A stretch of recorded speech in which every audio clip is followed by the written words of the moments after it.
En réalité, quelqu'un qui fait du développement personnel et quelqu'un qui ne fait pas du développement personnel, une seule différence. Ça ne veut pas dire que quelqu'un qui fait du développement personnel n'est pas négatif. Quelqu'un qui fait du développement personnel est dans l'extrême positivité forcément. Non, la seule différence entre quelqu'un qui s'inscrit dans cette logique d'amélioration de soi, d'amélioration personnelle et quelqu'un qui ne l'est pas, la différence se situe à un seul niveau. Et cette différence, c'est juste le fait que quelqu'un qui n'est pas dans le développement personnel, il mettra beaucoup plus de temps à se sortir d'une situation stressante, d'une situation difficile que quelqu'un qui est dans le développement personnel. C'est-à-dire, quand je suis dans le développement personnel, tout de suite, quand je me sens mal, quand quelqu'un me fait quelque chose, j'inspire, j'expire normalement et je me pose. Et là, je change ma perception, ce sur quoi moi j'ai du pouvoir dans ce qui est arrivé et que je peux faire aujourd'hui pour changer la chose et que je peux retenir et tirer comme leçon là-dedans. Mon esprit est programmé vers cela et je m'inscris dans la dynamique justement d'aller vers ça afin de rapidement sortir de là. Voilà pourquoi, si tu es dans le développement personnel,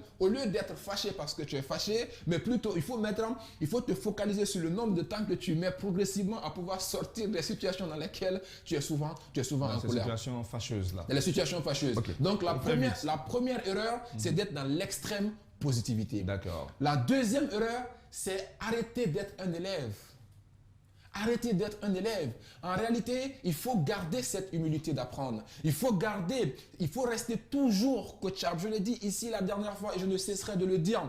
On peut apprendre de toutes les situations, on peut apprendre de tout le monde.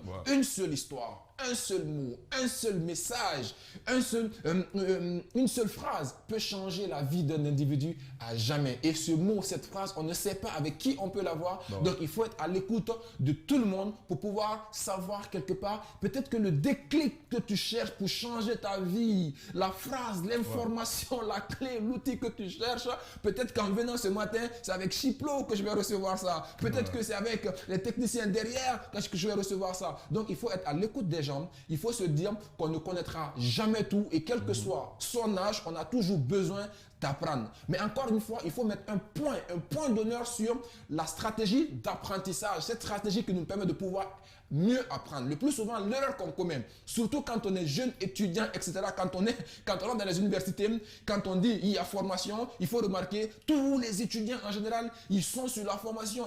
Quand ils finissent les études, ils veulent tout simplement avoir de l'information parce que le CV à la base, peut-être ça fait 5 lignes, 6 lignes. Ils veulent que la première page se remplisse, la deuxième. Donc, ils suivent des formations un peu partout, des fois, qui ne sont même pas nécessaires pour eux. Des formations, des fois, qui ne, comme la ligne, ne sont pas nécessaires. Qui ne sont pas nécessaires. Pas des trucs qui sont vraiment adéquats vraiment à ce qu'ils ont besoin, en fait. Et donc, comment est-ce qu'ils doivent s'y prendre pour identifier la bonne formation pour soi? Ne courons pas dans tous les sens. Ce qu'il faut faire, Chiplo, c'est de se dire, aujourd'hui, par rapport aux besoins que j'ai, par rapport aux difficultés que je rencontre aujourd'hui, par rapport aux problèmes que je rencontre aujourd'hui à cette étape de ma vie-là, quel est mon besoin? Et ce problème que j'ai, pour solutionner ce problème-là, quelle est l'unique formation qui me permet de solutionner ce problème-là? J'oublie tout, je me concentre sur cette formation, je développe afin tout simplement de pouvoir appliquer ce que j'apprends et quand c'est résolu, je passe au nouveau problème. Le nouveau problème m'amène vers la nouvelle formation. Et c'est ce qui nous fait basculer dans la troisième erreur qui est le fait de devenir un apprenti, un apprentissage. Le fait de ne pas devenir un apprentissage, le fait de ne pas apprendre en appliquant ce qu'on apprend, ça crée tous les problèmes du monde.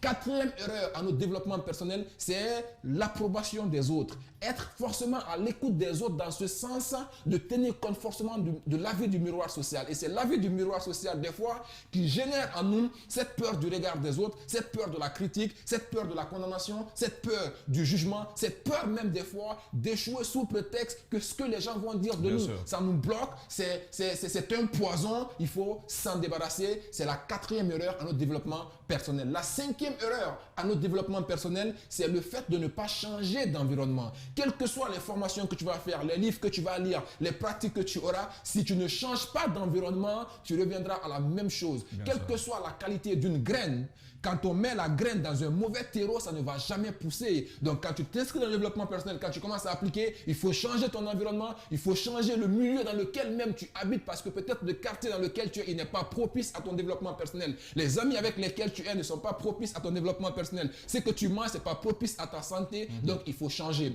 Et la sixième erreur à notre développement La 6e et dernière erreur à notre développement personnel, cette fois-ci, c'est le fait d'aller vers un rêve qui ne nous correspond pas. C'est le fait d'aller vers une activité qui ne nous correspond pas vraiment, sous prétexte, encore une fois, de faire plaisir aux autres. On ne fera jamais plaisir à tout le monde. Ce qu'il faut faire, c'est de tomber amoureux de ce que je fais. Si aujourd'hui, si j'étais milliardaire, multimilliardaire en dollars, est-ce que cette activité que je m'engage à faire, est-ce que je vais continuer à faire cette activité-là? Est-ce que cette activité, est-ce que je suis amoureux de mon activité? Il faut tomber amoureux de ce que tu fais. Et là, en ce moment-là, tu ne vois pas le temps passer. Et là, en ce moment-là, les difficultés, tu peux les surmonter pour la simple raison, encore une fois, quand on est amoureux de quelque chose, on est inspiré. Quand on est amoureux de quelque chose, on est créatif, on est déterminé. On ne voit plus les difficultés parce qu'encore une fois, la passion efface la difficulté du travail.